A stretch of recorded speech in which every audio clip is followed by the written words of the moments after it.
It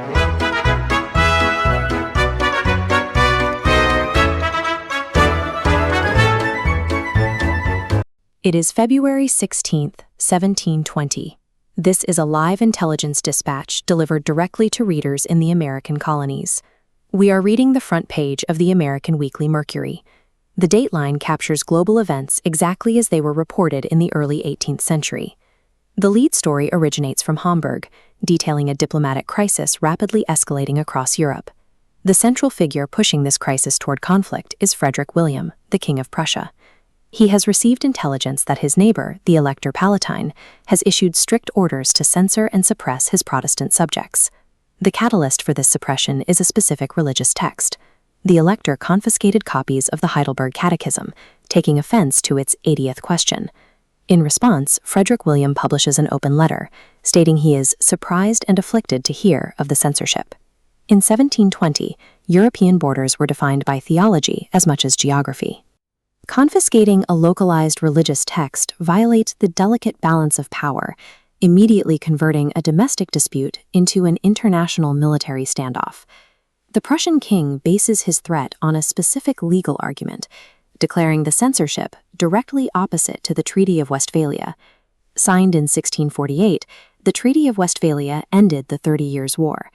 It functions as the legal architecture of Europe, binding sovereign monarchs to respect specific religious boundaries within their territories.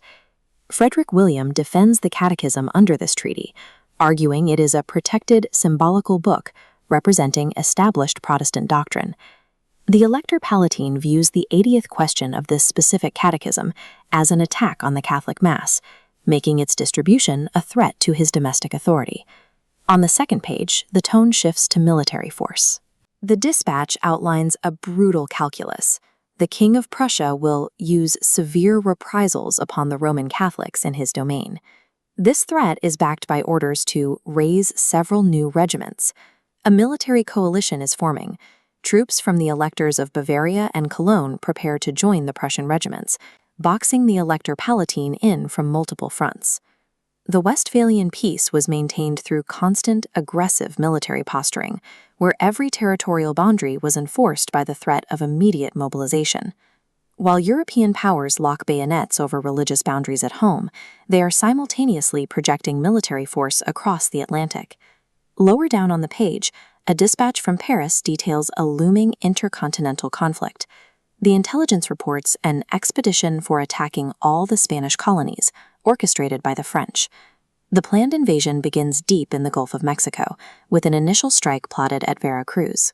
From there, the operation spans an immense geographic corridor, sweeping the entire coastline up to the Mississippi River. To execute this, the dispatch notes the deployment of 8,000 land forces, along with volunteers of Louisiana. In Germany, monarchs threaten war over the wording of a local catechism. In North America, those same empires deploy thousands of troops across thousands of miles to conquer entire coastlines. Connecting these two theaters of war is the Atlantic Ocean, a massive, volatile logistics network that empires rely on but cannot control. A dispatch out of Portugal reveals the extreme human cost of maintaining this network. A Portuguese vessel missing its target wandered for 45 days in the ocean. The crew intended to make landfall at the island of Madeira. A single navigational error pushed them past their waypoint, stranding them in the open ocean. A leaking wooden hull trapped at sea without provisions leaves a crew with certain outcomes: starvation, disease, or drowning. To delay starvation, the men were reduced to the necessity of eating 6 of their fellow sailors. When an English warship finally intercepted the drifting vessel, only 2 men were left alive to recount the voyage. Global supply lines in 1720 are highly fragile. The same ocean required to transport an 8,000-man invasion force can swallow a ship whole due to a simple miscalculation in navigation. Woven together into a single publication, these dispatches construct a precise picture of global power dynamics in the early 18th century. The situation in the Palatinate proves that treaties like Westphalia provided the specific legal mechanisms to mobilize for religious war.